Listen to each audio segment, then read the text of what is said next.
인사합시다. 할렐루야. 오늘은 141번,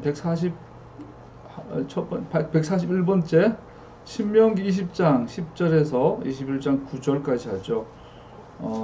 토라가 말하는 전쟁 수칙, 교전 수칙, 이렇게 이야기할 수 있겠네요.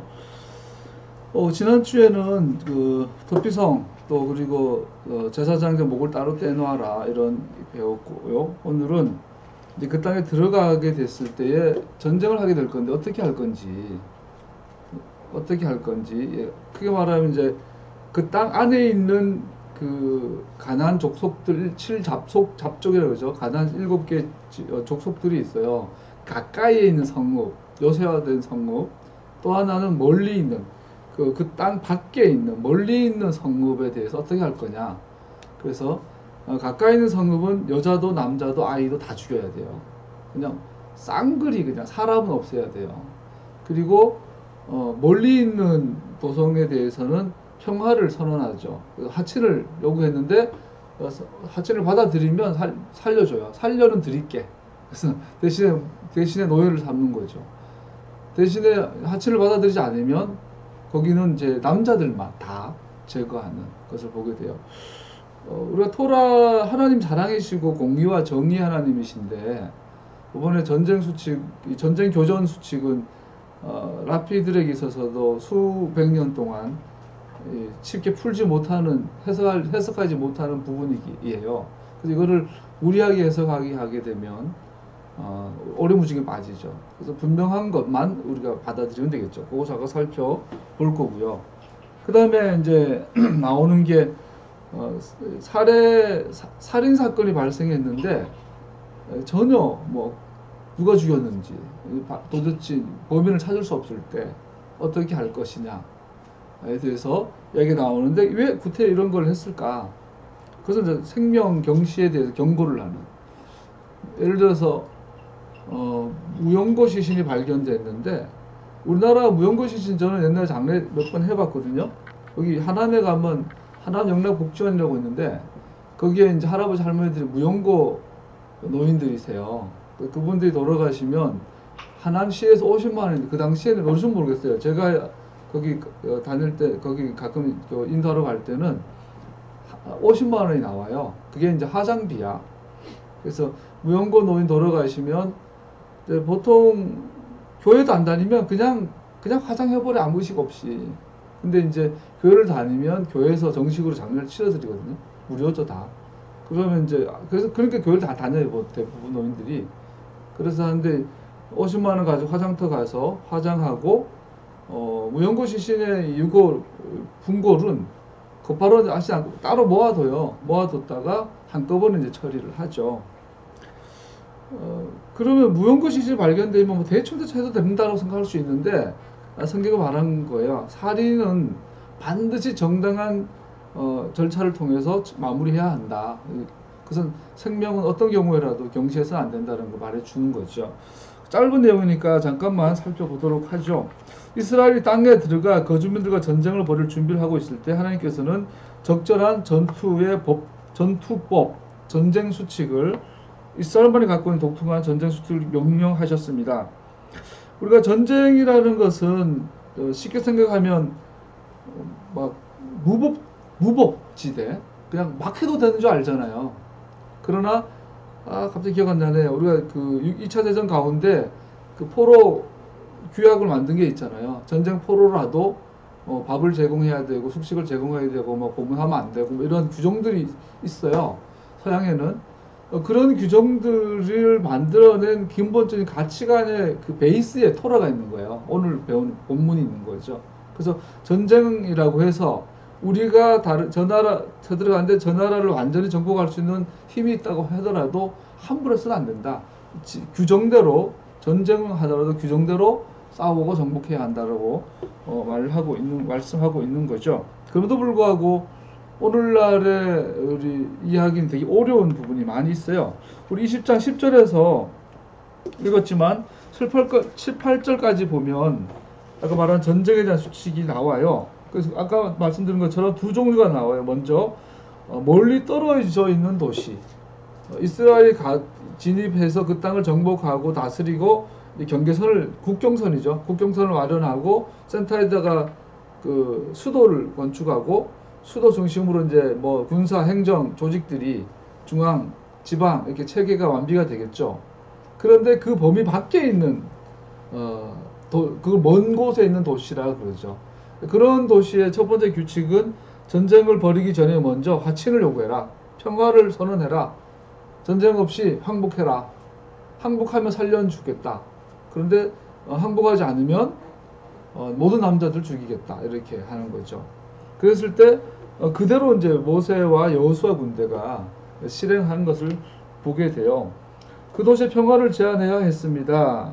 모든 남자들을 죽여라고 하는, 그런데 이제 거절했을 경우에는 전쟁을 수행하는데 그때조차도 여자나 아이, 약자들, 그리고 뭐 나무나 이런 것들은 남겨둬라. 왜 남자만 제거했을까요? 모든 남자들은 미래의 반역을 일으킬 잠재력을 가진 존재들이기 때문에 처형했음을 볼 수 있고요. 여자와 아이들 남겼던 것을 볼 수 있어요.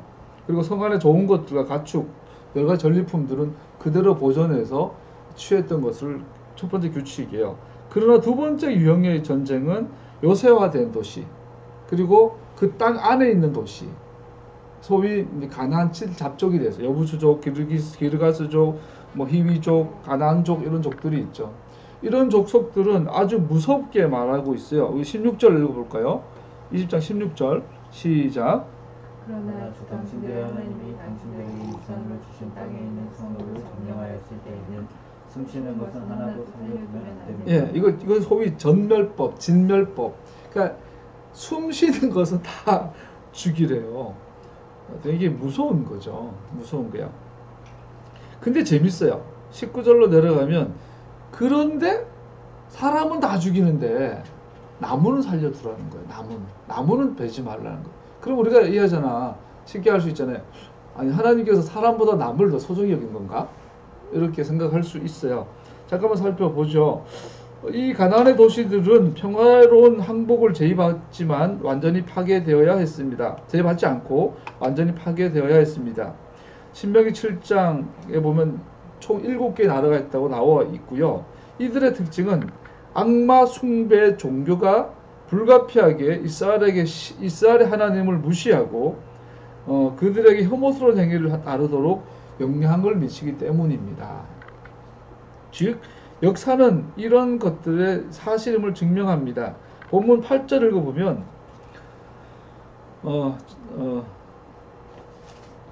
8절 아니야, 그들이 자기들의 신들을 위해 행했던 혐오스러운 일들이라는 표현이 나옵니다. 가나안에 있는 7잡족들을 완전히 진멸하라고 하는데 그 근거가 뭐냐면 그들이 자신들의 신들에게 했던 혐오스러운 일들. 그래서 혐오스러운 일들은 우상을 숭배하는 것이죠. 또 좀 더 구체적으로 말하면 동성애, 좀 더 구체적으로 말하면 자녀를 인신제사 삼는 것, 이런 것들 전체를 혐오스럽다고 하시죠. 그런 종족들이기 때문에 하나님께서 멸망을 시키는 거예요.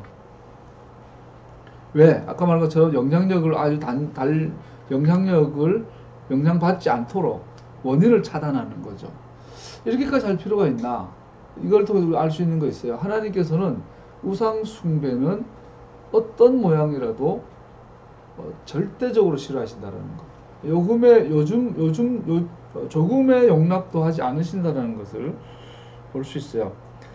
특별히 이 가나안에 있는 이 족속들은 자녀 제사, 인신 제사를 자주 드렸고 신비주의 관습에 빠져서 이상한 제의적인 관습들이 있었다고 그러죠. 그런 모든 것들을 완전하게 단절시키라고 명령하고 있는 거예요.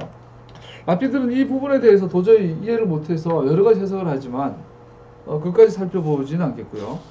그러면 이런 병령들이 우리에게 주시는 말씀이 뭘까요? 무슨 교훈이 있을까요? 첫 번째, 우상 숭배와 그로 말미암아 발생하는 모든 것들에 대해 하나님의 증오에 대해 매우 강력하게 진술하고 있음을 볼 수 있습니다. 즉 하나님은 우상 숭배 자체와 우상 숭배가 미치는 그 영향력을 매우 강력하게 증오하고 계심을 단호하게 보여주는 거라는 거죠. 그러므로 우상숭배는 당신들의 백성들을 위한 하나님의 계획과 완전하게 반대되는 것이며 하나님의 선택하신 백성들이 살아야 할 삶에 대한 하나님의 의도하심을 완전히 좌절시키는 겁니다. 우상숭배가 들어오면 하나님 의도했던 하나님의 백성들이 안 되는 거예요. 그래서 하나님께서는 그렇게 강하게 반대하시는 거고요. 두 번째는 어떤 경우 우상숭배는 그들의 문화에 깊이 스며들어 우상숭배를 제거하는 유일한 방법은 그것을 완전히 버리는 것이며 어떤 접촉도 하지 않는 것이라고 결론 짓는 것을 타당해 보입니다. 그래서 어떤 접촉도 하지 마라. 흉내로도 내지 마라. 부르지도 마라. 장난삼아라도 하지 말라라고 이제 엄밀하게 말하고 계세요. 여러분, 내가 그럴 수 있어요. 그렇게까지. 하나님께서는 근본적으로 그렇게까지 하시죠. 세 번째 하시는 말씀은 하나님께서는 우리가 우리 문화의 우상의 문화가 어느 정도 허락하든지 그 정도만큼은 우상 숭배 자체에 굴복할 것을 알고 계십니다. 우리가 알게 모르게 우상의 영향을 받는다는 것을 알아요. 그럼에도 만약 우리가 우상 문화의 특정한 측면을 우리의 것으로 만들 수 있고 그 영향받지 않고 내 영혼을 지킬 수 있다고 생각한다면 그것은 우리 자신을 조롱하는 거, 우롱하고 속이는 것입니다. 이 세 가지 교훈을 말하는 거죠. 이게 여러분 굉장히 어려운 부분이에요. 사실 남편도 어려운데 무슨 말이냐면 우리가 세상을 떠날 수가 없잖아요. 역사 공부했으니까 아는 좀 해볼까요? 최근에 촛불혁명에 의해 한국교회 어떤 그 말도 안 되는 한국교회 안에 있는 그 뭐랄까 식민주의 역사관, 소위 뉴라이트 역사관, 그 원인 중에 하나가 뭐냐면 어떻게 보자면 이순신은 천국 갔을까? 어릴 때부터 질문 많이 해보잖아요. 세종대왕은 구원받았을까? 답은 뭐예요? 몰라요. 모른다고 해야지 어떻게 해. 몰라요. 근데 한국교회에서 뭐 극보수 교회들이겠죠. 어떻게까지 이야기하냐면은 임진왜란은 은혜의 전쟁이라는 거예요. 하나님을 섬기는 우상을 숭배하는 국가인 조선을 당시에 기독교로 개종했던 천주교지만 기독교를 권위 맞죠? 기독교를 개종했던 풍신수길 오른팔 역할을 했던 그 장군이 십자가를 깃발로 내세우고 우리나라를 쳐들어온 임진왜란이죠. 걔들의 고니씨 장군인가? 고니씨 장군의 그 일본의 주력 부대예요. 그 주력 부대의 대부분의 병사들은 기독교인이었어요. 당시에. 임진왜란 때 우리나라를 공격했던 일본군의 주력 부대는 기독교인이었어요. 그러면서 어떻게까지 하냐면 그것은 하나님께서 이 우상 숭배하는 조선을 복음으로 치는 공격이었다. 이것처럼 오늘 본문처럼. 그러니까 오히려 우리는 감사해야 된다. 임진왜란과 정유재란 그 사이에 이제 평화협정이 오고 갈 때에 휴전협정 오고 갈 때에 일본의 남은 잔병들이 다 도망 못 가고 양천인가 경남 지방에서 외성을 쌓고 몇 년 동안 주둔을 해요. 그때 이 고니시 장군이 일본 본토에다가 프랑스 신부를 초청을 해요. 그 프랑스 신부가 1년 반 동안 임진왜란 때 한국 조선 땅에서 포교 활동을 해요. 첫 번째로 가장 중요한 게 죽을 때 이제 뭡니까 무성사라 그러죠. 죽을 때 이렇게 하는 거. 전사자 앞에서 예배들 미사 드려주는 거죠. 그런데 조선군 포로가 많았죠. 조선인 포로들에 대해서도 수많은 포교 활동이 일어났다라는 거예요. 복음을 전했다라는 거예요. 그래서 임진왜란 때 이미 우리나라는 복음에 노출됐다라는 거죠. 그건 역사적 사실이에요. 임진왜란 7년이 끝나고 나서 이 3,000명의 이 포로로 끌려간 조선군 포로들을 사명대사가 데려와요, 다시. 그러면서 국교를 다시 해보고 하는데 그 3,000명 중에도 일본에서 이미 포교 활동에 복음을 받아들인 사람이 굉장히 많대요. 그 심지어 그 포로 중에 한 명, 예쁜 아가씨가 있었는데 이름을 잊어버렸네요. 그 아가씨는 풍신수길의 수양딸이 돼요. 풍신수길의 수양딸이 돼가지고 한국으로 돌아오지 않고 일본에서 죽을 때까지 캐톨릭 신자로서 신앙을 지키다가 죽어요. 그런 역사를 이야기하면서 그 뉴라이트 계열의 학자 기독교 신학 사학에서 뭐라 그러냐면 그것은 하나님께서 조선을 복음화하기 위한 성전이었다라는 거예요. 어떻게 생각하세요? 우상숭배 다 죽여도 된다잖아, 본문에. 저는 말도 안 되는 소리라고 보거든요. 그때 들어왔던 고니시 맞는 그 장군의 일본에 전파되었던 캐톨릭 복음은 소위 예수의 제수잇, 예수의 출신 선교, 예수의 파의 선교사들이 파송한 선교사들이 전한 복음이에요. 우리나라가 정조대왕 때 처음으로 캐톨릭 기독교 박해가 일어나거든요. 1800 전에. 그때 처음에 일어났을 때 우리 많이 죽어요. 4차에 걸쳐서 죽는데 마지막 병임 박해 때는 절두산에서 기록에 가면 8,000명, 7,000명, 8,000명이 목 잘려 죽어요. 전 세계 유례가 없어요. 유일무이한 독보적인 순교 역사예요. 근데 일본에 전해졌던 캐톨릭이랑 우리나라 조선에 전해졌던 정조 시대 때 전해졌던 캐톨릭은 완전히 달라요. 1517년 로마 캐톨릭에서 종교개혁이 일어나죠. 루터를 통해서 10월 31일 종교개혁이 일어나요. 그래서 캐톨릭 깨지고 거기서 프로테스탄트들이 빠져나가죠. 그리고 종교개혁이 일어나는 것에 대한 반성작용으로 구교 캐톨릭 안에서도 종교개혁이 일어나요. 그걸 소위 반동 종교개혁, 카운터 종교개혁이라고 그러는데 그건 캐톨릭 종교개혁이 자체적으로 일어나요. 그러면 저희들이 그 반성을 하는데 우리가 그동안 잘못했다. 그러나 개신교로 개종은 하지 않겠다. 그러면서 구교 안에서 구교 자체에서 종교개혁이 일어나면서 나온 운동이 뭐냐면 선교운동이에요.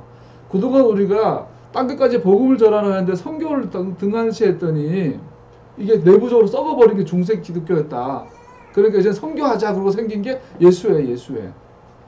그 예수회가 전 세계에 선교로 나가다가 극동에 자리 잡은 센터가 두 군데인데 하나가 일본이고 하나가 중국이에요. 우리나라는 없어요. 근데 특징은 이 예수회 선교사들의 특징은 문화사적이에요. 뭐랄까요? 요즘 뭐라 그러죠? 그 선교적으로 이렇게 그 풍토와 문화를 인정하는 신학이에요. 즉 제사 드려도 된다. 뭐 이런 것들이에요. 그런데 그것이 나중에 로마 캐톨릭에서 그걸 끊어요. 안 된다. 그런 식으로 해서는 안 된다고 거절해요. 인지너럴 때 들었던 캐톨릭은 제사 드려도 된다. 우상숭배 아니다. 뭐 이런 식으로 아주 현지화되고 토착화된 소위 그러한 선교 전략을 썼던 것이 일본의 캐톨릭이었고 중국의 캐톨릭이었어요. 그런데 중국의 캐톨릭과 제수회가 다 물러나고 나서 나중에 소유하는 프랑시스칸 그리고 우리나라 조선 말에 나왔던 그 병임 박해 때 있었던 그 캐톨릭은 프랑시스칸 계열의 프랑스 외방 전도단이에요. 얘네들은 뭐랄까 복음주의자예요. 얘들은 아주 근본주의적인 복음주의자들. 얘들은 제사하면 안 된다. 줄 성수 철저해야 되고 꼭 교회 와야 되고 막 철저히 우상에 절하면 안 되고 막 절에서 밥도 먹어서 안 되고 부모한테 제사 드려도 안 되고 신주도 앉아 모셔도 안 되고 이걸 철저히 가르쳤던 게 프랑스 외방 선교단이에요. 정조대왕 때 들었던 캐톨릭은 프랑스 외방 선교단의 조상급 때는 프란시스칸 수도의 출신의 캐톨릭이에요. 그러니까 임진왜란에 들었던 캐톨릭은 굉장히 토착화 돼가지고 막 그래 제사 드려도 괜찮아, 부모님 죽으면 절여도 괜찮아, 무덤에서 절여도 괜찮아, 복음만 받아들이면 돼 이렇게 했어요. 자, 그럼 임진왜란 때 복음 전하러 들어와가지고 우리나라를 죽이고 이순신 장군 없으셨으면은 우리나라가 완전 일본한테 먹혔을 텐데 그럼 오늘날 기독교인들은 할렐루야 주님께서 우리나라 복음하신 이 짓을 할 거 아니에요. 정작 그 복음 자체가 훼손된 상태였어요. 고니시인지 뭔지. 그리고 캐톨릭 안에서도 복음의 순수를 이야기했던 분들은 엄청나게 박해를 받았죠. 전 세계에서 캐톨릭 역사상 103인이 순교사로 하루에 순교자 성인으로 시성되는데 그 사람 전부 다 순교자야. 이런 경우는 유일무이하거든요. 한국만의 독특한. 자, 오늘 보라는 거, 오늘 본문을 봤을 때 우리 그렇게 할 수 있어요. 복음을 전하면 됐지. 그거 아세요? 우리가 언더우드 아펜젤러 좋죠. 스크랜턴 고마워요. 알렌 선교사 고마워요. 병원도 세주고 학교도 채워주고. 근데 그 사람들 우리나라 독립을 반대한 거 아세요? 선교사들은 적극적으로 대한민국이 일본에서 독립된 걸 반대했어요. 몇 명 없어요. 우리나라 독립을 지지해준 선교사. 왜냐하면 미국 북장로부가 우리 그 한국 선교의 주요 역할을 했는데 미국 북장로부 자체가요. 일본과 미국 사이에서 가사 데프터라는 미락이 있는데 이걸 지지하는 단체였어요. 미국 북장로부가 우리나라 최고로 치는데 쟤네들은 우리나라가 독립을 반대하던 단체예요. 일본하고 미락을 맺어요, 교회가. 선교사들이. 우리 그 정치적으로 니들이 여기 식민지 해라. 우리는 필리핀 식민지하고 광화문 식민지 하니까 니들 조선 식민지 해라. 괜찮아. 대학 우리가 복음 전할 테니까 복음 전하는 건 방해하지 마라. 이게 조선 선교사, 미국 선교사랑 일본하고 미락을 맺었단 말이에요. 그러니까 우리 한국 사람들이 뭐 1907년에 성령 체험하고 직후에 1907년 직후 4년 뒤에 그 신민의 사건, 백오인 사건 터지죠. 이제 신부들 이거 선교사 되기 싫어했어요. 그때 우리나라 초기 선교사들 좋은 점도 맞지만 그들의 논리가 뭔지 알아요? 니들이 좀 지금 너무 무식하고 가난하고 뭐 막 후신 국가니까 니들한테는 복음이 필요해. 니들 지금 고문 좀 당하고 좀 주권 뺏기고 외교권 박탈되고 좀 그렇게 해도 천국 가면 되잖아. 이거였어요. 저장적인 제국주의 선교관이었어요. 근데 그 선교사들 한국 들어가가지고 도저히 이해 안 되는 게 뭐였냐면 한국은 다른 나라랑 다르다라는 거야. 한국은 복음은 자체적으로 성경을 번역하고 자체적으로 막 신부를 세우고 우리나라는 목사가 막 자체적으로 생기고 근데 자체적으로 선교사 오기 전에 우리나라에 교회가 있었어요. 서울교회. 근데 들어와 보니까 다른 나라는 제국주의가 총 들고 한쪽에는 성경도 한쪽은 총 들고 들어왔는데 우리나라는 총든 놈은 일본 놈이고 복음은 자체적으로 혹은 선교사를 통해서 오니까 우리나라의 정작 그 미국의 그 친일적인 일본의 식민을 찬성하는 미국 북장로교 감리교 얘네들을 파송됐다고 했던 선교사들이 현실에 와보고는 마음이 달라지는 거예요. 일본은 너무나 잔악하다. 731 부대를 봐라. 백오인 사건 때 그때 고문한 이야기를 보면 막 이 손톱 다 찌르고 예? 사람을 안 재우고 굶기고 그걸 선교사 직접 보니까 생각이 달라지는 거예요. 독립을 지지하진 않지만 일본은 좋은 나라는 아니다. 선진국은 아니다라고 막 하게 되죠. 자, 그러면 우리나라가 처음 복음 들어올 때 우리나라 선교사들 입장이 그거예요. 니들 좀 죽고 주권 좀 뺏기고 역사가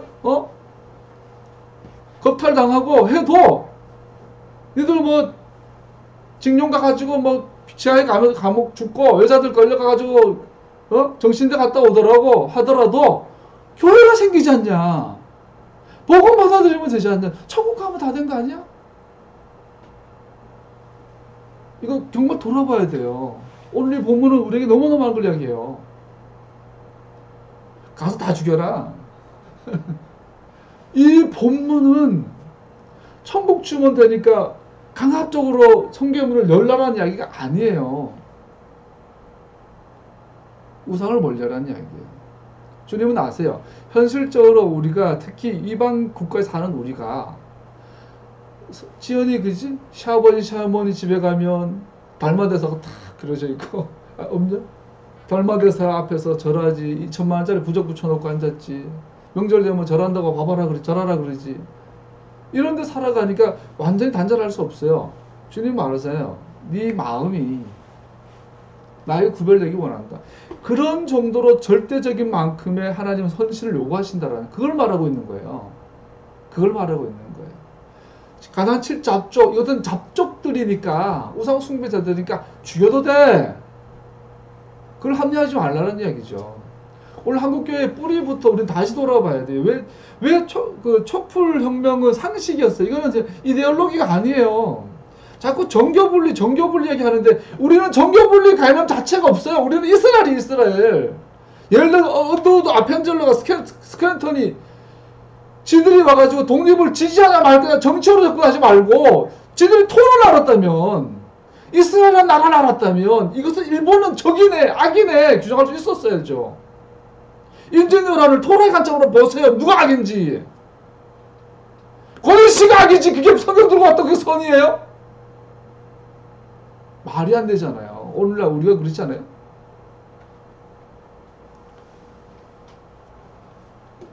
그렇게 교회가 그렇게 선교사들부터 그렇게 타협적으로 들어오고 나니까 한국교회가 1910년에 하늘 합방 병탄이 되고 나서 급속도로 친일화되죠. 그 가장 대표적인 건 윤치호죠. 백오인 사건 때 대표인으로서 마지막까지 옥고를 치른. 근데 그분이 옥고 치르고 나서는 대표적인 친일파가 되고 결국은 일본에서 자기를 받죠. 일본의 귀족이 되죠. 이광수가 얼마나 춘원 이광수가 그 은혜로운 말로 그 감동선 얼굴로 복음만이 살 길을 해놓고는 결국은 지가 치를 하고 앉아있고. 그러면서 하는 말은 뭐예요? 실력을 길러야 돼. 지금은 안 돼. 지금은 안 돼. 실력 길러야 돼. 간산 뱀의 혀들이에요. 간산 뱀의 혀들. 그들의 후손들이 지금 한국교를 장악하고 있다고 봐요. 저는. 이것이 토라 메시안 운동까지 왔다고 봐요. 들어왔다고 봐요. 저는. 왜냐하면 촛불혁명과 지금 흘러가는 것들은 상식과 비상식. 이건 이념도 아니고 정치도 아니거든요. 이거 상식이거든요. 상식이라면 토라의 눈으로 봤을 때 이것은 이스라엘인가 아닌가의 관점으로 봐야지 정치와 교회가 분리되어야 된다. 지금 그 땅을 정복하라는 오늘의 본문은 소위 오늘날 우리들에게는 선교사적, 선교학적인 굉장히 중요한 기준을 제시하고 있는 거예요. 지금. 거꾸로 빠졌으면 흥분해가. 우리는 이것이 어떻게 작동하는지를 보기 위해 잠시 멈추고 이스라엘 역사를 돌아봐야 합니다. 이스라엘이 참으로 우상을 요 정도는 괜찮아. 이 정도는 괜찮아. 이스라엘은 그 역사상 산당을 제거한 적이 없거든요. 그 성황당 하나 해놓은 거야. 성황당. 계속 언제나 교회가 성장하고 부흥하는데 성황당 옆에 있는 거야. 오고 가면 돌도 던지고. 그 결과 어떻게 되죠? 결국은 성경이 말하는 대로 그 땅에 살 권리를 박탈당하고 추방되어 원수의 진멸하고 없애고 전쟁에서 죽여야 된다고 말했던 그 원수의 포로가 되죠. 이것이 이스라엘 역사가 증명하고 있고 이것은 앞으로 우리의 삶에 대한 증거가 되고 우리의 삶을 판단하는 심판의 또 기준이 될 겁니다.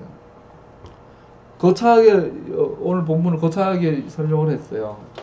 그 땅을 정복하려면 우리는 반드시 하나님의 기준에 서야 돼요. 반드시 하나님의 기준에 서야 돼요. 그리고 우리나라 역사를 우리의 현대사를 우리나라 역사로 또 봐야 돼요. 다음 단계가 또 있겠죠. 그 다음에 21장으로 넘어가면요. 아니 20장 19절 20절 보면 또 재밌는 게 있어요. 근데 문제는 나무는 살려두라는 거예요. 나무는.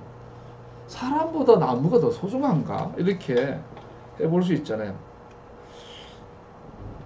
우리가 그런 쉽게 생각해 보세요. 나무는 하나님이 만드셨어요. 왜 만들었을까요? 나무가 존재하는 이유는 왜일까요? 나무는 여기서 말하는 쉽게 더 구체적으로 말하는 과일나무, 과실 열매를 맺는 나무들은 사람을 위해서 존재해요. 하나님이 만드셨는데 사람의 유익을 주기 위해서 있는 게 나무, 열매 맺는 나무예요. 그러면 나무는 살리고 사람은 죽이라 했어요. 그럼 사람은 누가 만들었어요? 하나님이 만들었어요. 나무의 창조 목적은 사람을 위해서예요. 사람을 만드신 분은 하나님이신데 사람의 창조 목적은 뭐예요? 사람은 하나님을 위해서 존재해요. 사람은 하나님의 영광을 위해서 존재하는 게 사람이에요. 나무는 하나님을 위해서 존재하는 것이 아니에요. 사람은 하나님을 위해서 존재해요. 창조 목적이 달라요. 그래서 나무는 전쟁이 나든 말든 여전히 목적 가운데 있는 거예요. 그러나 사람은 목적을 상실했어요. 여기서 요즘 무서운 하나님의 이런 원리를 보는 거예요. 하나님의 창조의 섭리와 부르심과 목적을 상실한 인간은 하나님 제거하신다는 거죠. 살아있을 때 제거할 수도 있겠지만 어차피 놔두면 다 죽으니까. 여러분과 내가 살아가면서 하나님께서 나를 만드신 목적을 위해 가고 있지 않으면 여러분과 나는 무가치한 존재예요. 오늘 죽어도 내일 죽어도 모레 죽어도 이상하지 않은 무가치한 존재들이에요. 똥은 가치가 있어요. 똥이 없으면 오늘 맛있는 수박을 못 먹어요. 참외를 못 먹어요. 똥이 있으니까 똥은 무가치하지 않아요. 냄새날 뿐이지. 그러나 사람은 목적을 상실하면 무가치해져요. 천하에 쓸모가 없는데 어느 정도 쓸모가 없냐면 남을 죽여요. 하나님 영광을 돌리는 목적을 상실한 인간은 남을 해해요. 자기를 해해요. 세상을 파괴해요. 하나님은 그래서 제거하시죠. 그래서 거기에 들어가면 아무는 살려두라고 한 거를 알 수 있습니다. 21장으로 넘어가면요. 오늘 1절에서 9절 말씀은 범인을 알 수 없는 살인사건이 나옵니다. 들판에서 살인사건이 일어나는데 살해당한 사체가 발견이 됐어요. 죽음이 발견됐어요. 근데 목격자가 전혀 없어요. 그럴 경우에 어떻게 하냐? 그럴 경우에는 그냥 무용고 시신으로 처리해서 그냥 묻어버리는 것이 아니라 반드시 그 죽음이 발견된 가장 가까운 성읍의 최고 리더들이 다 나와야 돼요. 쉽지 않아요, 여러분. 뭐 군수만 해도, 도지사만 해도, 시장만 해도 엄청난 바쁜 사람들인데 무용고 시체 하나 발견됐다고 진짜 가야 돼요. 또 레위인과 제사장이 가야 돼요. 그리고 선언해, 그 하나님 앞에 그 제물을 드리면서 그 제물의 피를 땅에 떨어뜨리면서 선언해야 돼요. 이 죽음과 우리 도시는 상관이 없다. 그리고는 토라에 의한 적법한 절차, 전통에 의해서 장례를 치르고 매장을 해주죠. 그 명령을 하고 있어요. 왜 이렇게 하셨을까요? 9절이나 되는 긴 이야기를 통해서. 이것은 우리에게 주는 확실한 하나님의 말씀은 간단해요. 생명의 소중함. 생명을 함부로 경솔히 여겨서는 안 된다는 것을 굉장히 강조하고 있는 거죠. 비록 그 살인사건이 법정의 판결을 통해 해명될 수는 없지만 그 자체로 그 사건 자체에 대해서 결백을 고백하게 됩니다. 이 번거로움, 그 하찮은 시체 하나, 하찮은 사건이라고 할 수 있는데 이것을 이렇게 최고 리더들이 모여서 정당한 절차를 거쳐서 완전하게 문제없는 법적 절차를 거쳐야 되는 이 일을 통해서 그 도시와 그 문화 속에는 계속 일어나는 게 뭐죠? 사람의 생명은 소중하다. 한 영혼의 생명도 소중하다. 한 명의 죽음도 소홀히 다뤄서는 안 된다고 말하고 있는 거죠. 우리나라 얼마 전 장기 미제 사건 전담 팀이 구성이 됐죠. 그래서 지금까지 그 화성 연쇄 살인범 그 살인의 추억 영화 아직 안 밝혀졌어요. 그거 이번에 뭐 여러 가지 있는데 경찰들이 그래도 우리나라 치안율이 우리나라 세계 최고 좋다 그러잖아요. 그래도 경찰들이 참 아까 저 시험 치는데 앞에도 경찰이 있어요. 뭐라 물어보니까 경찰이 이렇게 예뻐도 돼? 남자인데 등치가 뭐 어동통한데 경찰이 너무 예쁘게 생겨야 어동통한 예쁨. 그래서 경찰은 막 얘가 총 들고 이래야 되는데 우리나라 경찰은 정말 소위 민생 경찰이야. 너무 친절하게 설명을 해주고 가르쳐줘요. 고맙더라고. 더운데 정복 입고 얼마나 덥겠어요. 근데도 잘 친절히 가르쳐주길래 우리나라 경찰 참 진짜 수준 높구나 이렇게 생각이 들더라고요. 근데 보세요 여러분, 그 경찰들이 그 장기 미제 사건 해결 안 해도 월급 나오거든요. 연차 올라가고 연봉 나오고 호봉 계속 붙고 나이 들면 직급도 올라가고. 근데 왜 그 젊은 경찰들이 자꾸 의견을 내는 거예요? 나라에서도 장기 미제 사건 해결해라. 그저께 한겨레 신문에 이런 웬일인지 한겨레가 지난 일주일 동안 특집으로 메인으로 천안함 사건을 다뤘어요. 한겨레가 달라졌어요. 믿지는 않지만 한겨레를 저는 믿지는 않지만 어쨌든 얘들이 웬일로 천안 보수의 그 대표적인 사건인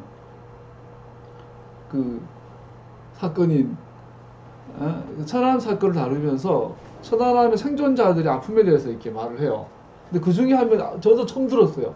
처음 들었을 뿐 아니라 언론도 몰랐고 나라 전체가 몰랐던 게 뭐냐면 천안함 사망자, 전사자 중에 무용고 시신이 있었던 거예요. 전사자인데. 그래서 국립모지에 안장은 됐지만 가족이 전혀 없는 분이 있대요. 그래서 이분은 정당한 보상도 받지 못하고 뭐 받을 사람이 없으니까 잊혀진 거예요. 깜짝 놀란 거예요. 본인들도.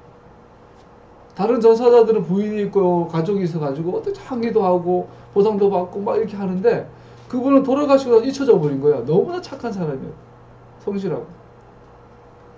그러면서 그 신문에 나오니까 이제서야 보훈처에서도 몰랐다고, 생각 못했, 그런지 몰랐다, 이렇게 되는 거죠. 이거예요, 여러분. 전혀 가족이 없이 혼자 살다가, 그런 사람은 군대 안 가도 되는데 왜 갔는지, 어떤 식으로 이제 불의의 사고도 어쨌든 또 죽었어요. 시체가 발견됐어요. 그럼 무연고 실수로 갖다 처리할 수 있지만 어떻게 돼요? 나라가 할 수 있는 모든 합법적인 절차를 거쳐서 장례를 치러야 하고, 사자에 대해서 반드시 뭔가를 해드려야 되는 거죠. 왜 그럴까요? 이런 토라 정신이거든요. 다시 말씀드리지만 생명의 소중함입니다. 무고한 생명을 빼앗은 살인은 내버려둬서 안 된다라는 겁니다. 토라는 말하고 있어요. 한 영혼이라도 우리 가끔씩 그런 얘기 많이 하잖아요. 영화를 보면 서울역 지하에 가면은 막 그 노숙자들 있잖아. 오늘 죽어도 그만, 내일 죽어도 그만.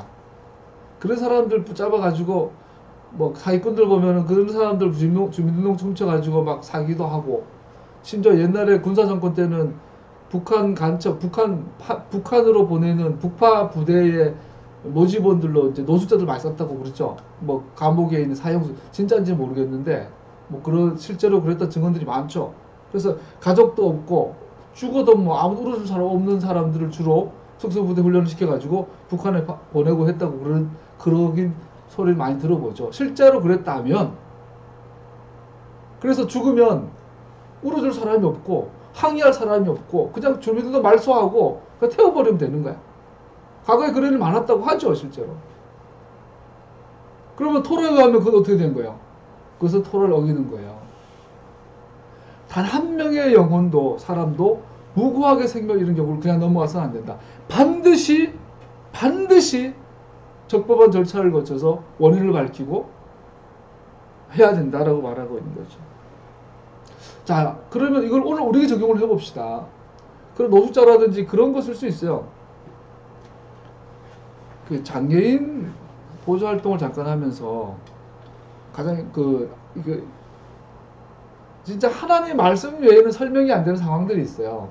예를 들어서 장애인인데 태어나면서 장애인이에요. 말도 못해, 움직이지도 못해, 똥오줌도 못 가려.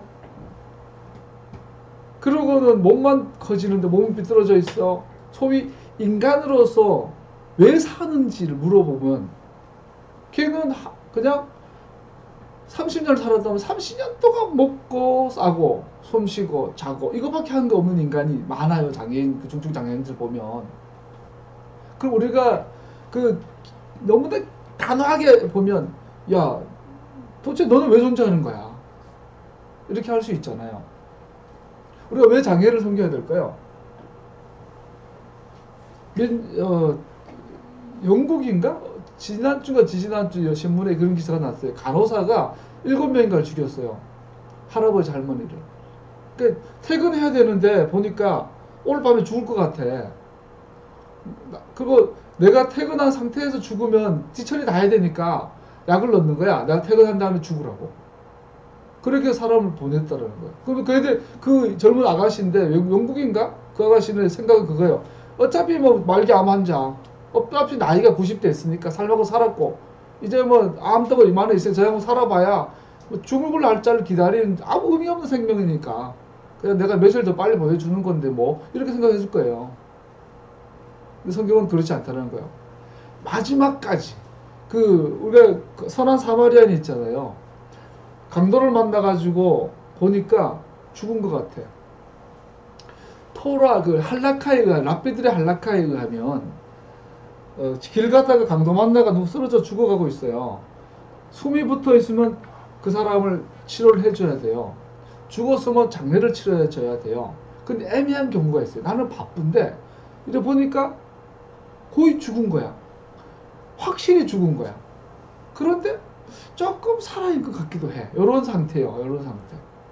그러면 탈무드에 의하면 랍비들의 할라카가 어떻게 해요? 그 사람을 죽기 직전까지 다시 살아날처럼 도와주라. 그런 거예요. 예를 들어서 죽어가고 있는 강도 만나가 피쳐 흘리고 100% 죽어요. 그럼 우리는 죽을 사람처럼 도와주잖아요. 아니면 모른 채 해버려. 기다리든지. 근데 할라카에 가면 죽은 것이 확실한 사람이라도 살아날 것처럼 마지막까지 할 수 있는 거 도와주라는 거예요. 그것이 토라예요. 우리가 부모님이 아프거나 장애인이나 있으면 힘들죠. 땅 팔고 소 팔고 아파트 팔아가지고 뒤처 하다 보면 집안이 망하는데 어려워요. 그래서 그럼에도 불구하고 살아있다면 마지막까지 해줘 사람 생명을 보존해야 된다는 거죠. 이것이 토라의 정신이에요. 이것이 하물며 사람을 죽일 수 있느냐, 다른 사람을 해할 수 있는 그런 안에서 주님께서 말한 거예요. 네가 남을 미워하면 너는 마음을 살인한 거야. 회개해. 차라리 연자맷돌 목에 메고 죽는 게 나아. 그건 큰 죄라는 거죠. 자, 이것뿐 아니라 오늘날 이러한 토라의 생명에 대한 절대성, 엄격성을 가지고 오늘날 우리의 사회적 현상을 보면 지난주 메가린가 뭐마든가 요즘 말 많죠. 여자들 그거. 거기 이상한 사진 하나가 올라왔어요. 약 8cm 된 여자 그 태아를 가위로 난도질 해가지고 찍은 사진을 올렸어요. 그리고는 내가 간호사인데 뭐 이렇게 했다. 밑에 댓글이 와가지고 볶아 먹자, 뭐 어떻게 먹자. 정신병자들이 여자들이. 근데 알고 보니까 구글에서 그냥 바다가 장난친 거였어요. 낙태는 오늘 토라 본문에 의하면 살인이에요. 그러면 그러죠. 사람이 언제부터 사람이냐? 24주 이상, 24주 이하는 사람을 보지 못하고 세포덩어리 아니냐? 이것이 지금 페미니즘 운동하는 애들 가운데 퍼지다 보니까 그런 말까지 나오는 거예요. 24주 이전에 낙태했으니까 이거 세포덩어리가 그냥 고기야. 삼겹살 잘라가 먹으면 된다는 거예요. 언제부터 사람이에요? 성경은 언제부터 사람이라고 말 안 해요. 그러나 유추할 수 있어요. 세례요한이 임신하고 6개월 된 해에 6개월쯤 됐을 때에 세례요한의 어머니가 예수님의 어머니 마리아를 방문하죠. 그때 성경은 뭐라고 기록하고 있어요? 뱃속의 아이가 뛰어놀았더라. 이거는 다른 말로 말하면 한락하, 경배, 찬양, 송축하였더라. 예배하였다는 뜻이에요. 6개월 된 태아가 뱃속에서 메시아를 경배하는 거예요. 더 충격적인 거는 예수님은 그때 수정 직후예요. 임신 직후예요. 수정된 지 3일이 안 됐어요. 길어야 24시간 아니에요. 이제 수정돼서 착상된 그 직후를 세례요한은 메시아로 경배하고 있는 거예요. 언제부터 사람이에요? 정자와 난자가 만나서 수정돼서 엄마 배에 착상된 그 순간 사람이에요. 착상되는 순간부터 척추선이 생긴대요. 과학적으로도. 하루가 지나면 척추선이 선명해진대요. 누가 옛날 한국석 박사가 그거 거짓말해요. 한국석 박사 국회에서 척추선이 보이지 않으면 사람이 아니라 세포입니다. 그랬더니 그 새 만안병원 원장님이 국회에서 PT 해가지고 나도 전문가인데 척추선은 수정된 직후부터 생깁니다. 안 보여서 그렇지. 언제부터 사람입니까? 이래가지고 한국석 박사 그걸로 사기친 거 아니에요. 언제부터 사람이에요? 낙태는 임신된 지 하루 만이든 한 달 만이든 살인이에요. 근데 요즘 여자들은 그러죠. 낙태는 나의 권리라는 거예요. 자궁은 내 거라는 거예요. 나는 임신할 권리도 있고 낙태할 권리도 있다라는 거예요. 거기에서 성경은 뭐라고 그래요? 너는 살인자야. 반드시 책임을 물을 거야 라고 말하고 있죠. 더 나아가서 안락사예요. 너무 고통스러워. 그러니까 우리가 생명을 떼주자. 성경은 뭐라 그래요? 살인이라 그래요. 온갖 미사역을 붙이죠. 온갖 엄청난 그 이론을 가지고. 성경은 뭐라 그럽니까? 생명은 나에게 있어. 네가 거둘 자격이 없어. 라고 말하고 있죠. 무고한 어린아이를 살해한 낙태, 또 그런 낙태를 받아들이고 그것을 나의 권리라고 주장한 여자들. 이것은 또 안락사 운동과도 같은 질문을 할 수 있게 됩니다. 생명은 소중하다. 생명을 경시해서는 안 된다는 것을 오늘 본문은 아주 강력하게 경고하고 있는 것을 볼 수 있습니다. 오늘 사부타라 여호수아 24장 1절 15절에 보면 가나안 7잡족에 대한 진멸하는 이야기가 다시 잠깐 나왔었습니다. 그러면서 여호수아가 이렇게 말합니다. 가나안의 잡족들을 제거하고 진멸하는 목적이 뭐냐? 우상 숭배를 멀리하라는 거였죠. 그래서 여호수아는 이렇게 고백하죠. 나와 내 집은 주님 아도나이를 섬길 것이다. 이거 굉장히 중요해요. 아버지들이 해야 될 고백이에요. 우리는 자꾸 그러죠. 나와 내 집은 주님을 섬길 것이다. 여호와를 섬길 것이다. 예수님을 섬길 것이다. 근데 여호수아는 그렇게 말 안 했어요. 아도나이라고 했어요. 아도나이. 아도나이 하나님은 언약을 맺으신 하나님. 모세에게 나타나셔서 떨기나무 가운데 언약을 맺으신 하나님. 아브라함에게 나타나셔서 아브라함과 언약을 맺으신 하나님. 토라를 세우시고 토라를 해석하시는 하나님이 아도나이 이름이에요. 그래서 모세에게 나타나셔서 내가 아직 네 조상들에게 아도나이 이름으로 나타난 적은 없었다라고 말하는 거죠. 왜? 지금 생겨진 시내산의 출애굽 1세대 애들이 지금 언약을 맺어야 되니까. 언약 맺기 전까지는 아도나이가 아니에요. 남의 하나님이야. 남의 주님이야. 여러분 메시아닉 소위 토라 회복 운동은 예수님을 아도나이로 인식하는 운동이에요. 믿음이에요. 뭐 베드로가 밤새 그물을 낚아요. 고기를 잡는데 한 마리도 못 잡아요. 베드로는 당대 최고의 전문가의 어부예요. 어부. 못 잡을 수가 없어요. 그리고 평생에서 갈릴리에서 태어나서 갈릴리의 물길을 너무 잘 알아요. 어디에 뭐가 돌아가지고 몇 시쯤에 무슨 고기 어딜 지나가는지. 제 고향이 그 안동 이마댐인데 그 이마댐에 우리 막내 매형이 어부예요. 낚시를 그물을 치죠. 다 알아요. 어디 암초가 있고 이 고기마다 지나가는 길이 다 정해져 있거든요. 고기마다. 그리고 포인트가 있어요. 지나가는데 몇 시에 지나가는지 정해져 있어요. 우리 매형은 다 알아요. 그래서 오늘은 잉어 잡을까? 그럼 어디 가서 딱 잉어가 올라오고 오늘 가물치 잡을까? 그래서 가물치 잡더라고요. 베드로는 그런 전문가예요. 못 잡을 수가 없어요. 작게 잡을 수는 있어도. 근데 그날따라 한 마리도 못 잡아요. 그때 베드로는 이미 예수님 만나기 전에 뭘 알아요? 이상하다. 오늘 이상한 날이다. 불행한 날일까? 특별한 날일까? 그러고 있을 때 범상치 않은 인물이 다가와요. 오른편에 그물을 던져라. 알고 봤더니 나사렛 산골 촌놈 목수야. 고기 한 마리 잡고 고기 배 한 번 따본 적 없던 촌놈이. 근데 순종했더니 국물이 찢어질 만큼 잡혀요. 근데 베드로는 뭘 깨달아요? 저분은 주님이시다. 신을 인식한 거예요. 신을 인식. 신을 인식했다는 증거가 뭐냐면 회개예요. 주님 나를 떠나서서 나는 죄인으로소이다. 그래서 아도나이를 인식했을 때만 가능한 거예요. 주님을. 여호수아가 가고 있어요. 나와 내 집은 아도나이를 섬길 것이다. 아버지들이 해야 될 고백이에요. 이것은 여호수아가 부르고 있는 것이죠. 이제 마지막으로 요한 1서 2장 15절 17절을 우리가 읽었습니다. 요한 1서 2장 15절 17절에 보면 여러분은 세상에 있는 것을 사랑하지 마십시오. 누가 세상을 사랑하면 그 사람은 하늘의 아버지에 대한 사랑이 없습니다. 요한은 소위 사랑의 사도고 그렇게 포용력이 넓은 분인데 이 표현은 극과 극의 표현이에요. 세상을 사랑하지 마십시오. 미워하십시오. 세상을 사랑하면 하나님을 사랑하지 않는 겁니다. 엄청나게 극단적 표현을 지금 요한이 하고 있어요.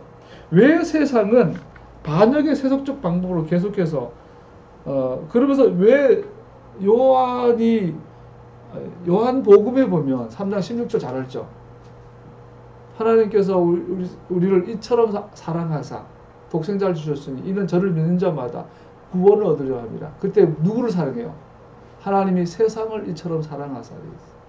그래서 요한은 요한복음에서의 세상과 요한 1세의 세상이 다른 거죠. 요한 1세의 세상은 오늘 토라 포션에서 말하는 가나안의 우상 숭배자들의 그림이에요. 그들은 사랑하지 마라 1%도. 즉 진멸해라. 숨쉬는 모든 것들, 즉 내게 영향을 주는 모든 것들을 깨어라. 자, 우리가 구원해야 될 세상은 우리의 구원해야 될 대상인과 동시에 우리를 하나님을 떠나게 만드는, 우상을 섬기게 만드는 영향을 미치는 존재가 세상이에요. 그러면 우리 주변에 하나님을 떠나게 만들고, 떠난다는 말이 교회 안 나간다는 말도 되지만 하나님을 잘못 알게 만드는 것도 되는 거죠. 그것들 또한 하나님의 다른 것을 섬기게 하는 우상들을 누가 줘요? 대표적으로 말하면 세상이죠. 세상의 모든 것들을 우리를 하나님께 인도하지 않아요. 성경 외에는. 여러분과 내가 먹는 음식들, 하나님께 인도하는 것들은 없어요. 왜 코셔를 그렇게 강조할까요? 인간은 코셔의 규정이 없으면 먹는 것으로 끝나요. 우리 식사 감사기도가 뭐야? 맛있으니까 감사하고 배불리니까 감사하고 먹고 살 수 있으니까 감사하는 거야. 성경이 요구하는 감사가 아니죠. 그 이상인데. 그래서 너희는 이렇게 기도하라고 하는 그 브리카타 맞전 식사 후 기도는 전부 다 무슨 감사냐면 주님 자신에 대한 감사와 주님의 나라에 대한 감사예요. 그래서 식사 전 기도가 아니라 식사 후 기도예요. 먹는 것 뿐인가요? 우리가 좋아하는 스마트폰이 하나님께 가까이 가게 하기도 하지만 하나님과 멀어지게 하기도 하죠. 세상은 양면성이 있어요. 학교에서 공부하는 거, 우리 학교에서 사실은 중학교, 고등학교 공부가 굉장히 소중하죠. 우리가 인간이 살아가면서 이 세상을 인식하는, 세상을 알아가는 진리 탐구에 있어서 가장 기초적인, 가장 양질의 이 프리즘을 제공해 준 게 중학교, 고등학교의 그 교과서죠. 그래서 중학교, 고등학교의 공부는요, 반드시 해야 되고, 반드시 열심히 해야 돼요. 근데 문제는 이걸 점수화시켜가지고 친구끼리 경쟁을 붙여버렸어요. 1등하면 서울대, 꼴찌하면 전문대, 1등하면 황금사 가지고 나라 해먹고, 꼴찌하면 어디 가가지고 설거지를 해야 돼. 그러니까 이 중고등학교의 교과 과정에 나온 학문들은 정말 참 인간으로 살아갈 수 있는 가장 좋은 학문들 중에 하나인데 이거를 가지고 꽈버리면 우리는 독이 되는 거죠. 마찬가지예요. 그 중고등학교 학문 안에 있는 생물의 본질, 생명의 기원, 뭐 하나님 없다라는 학문들이에요. 동시에. 세상은 그렇게 양면을 갖고 있어요. 여러분과 나는 이 세상을 통해서 하나님께 가까이 가는 세상 안에서 부름을 받은 자들입니다. 그래서 사도는 세상을 사랑하지 말아라 라고 말하고 있습니다.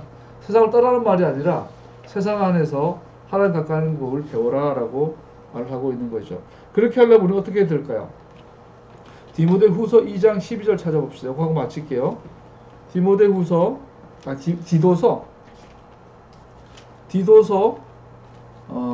2장 12절.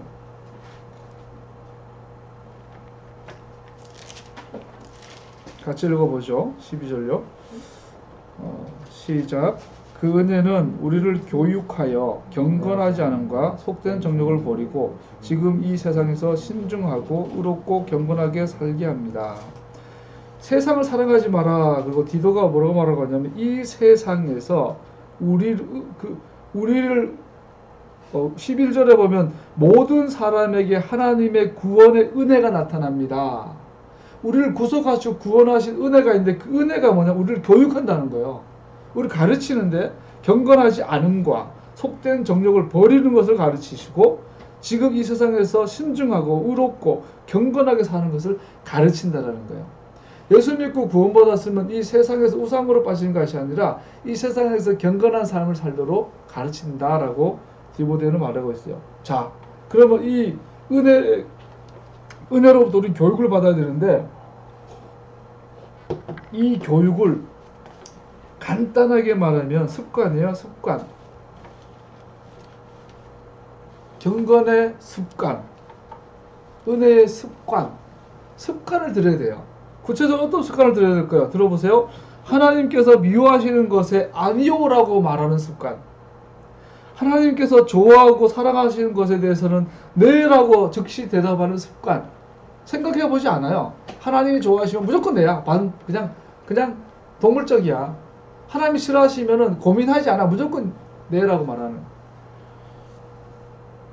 이런 습관이 필요해요.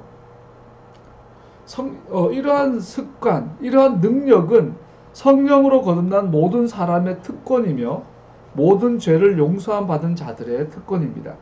사실 하나님께 네라고 하는 마음이 생겨나는 것은 구원받은 사람이 마음으로 배우는 하나님의 사랑입니다. 하나님께서 당신 아들 예수와를 통해 우리를 위해 행하신 것이 무엇인지를 깨달으면 깨달을수록 그에게 복종하고 싶은 마음, 가능하면 모든 방법으로 주님의 이름을 거룩히 여김 받게 하고 싶은 그러한 마음으로 그를 향한 사랑이 더욱더 커져가게 될 것입니다. 여러분, 하나님이 싫어하신 것은 no라고 하고 사랑하는 것은 yes라고 하는 습관을 들이기를 축복합니다. 고린도후서 8장 9절, 우리 주 예수 하마시아의 은혜를 여러분은 알고 있습니다. 그는 부자이면서도 가난해졌습니다. 그래서 여러분은 가난한 사람이 되어 가난한 사람이 되었습니다. 뭔 소리야? 번역을 잘못했나? 은혜 가운데 좋은 습관, 하나님 앞에 예스와 노를 하는 습관을 잘 들으시기를 축복합니다. 기도합시다.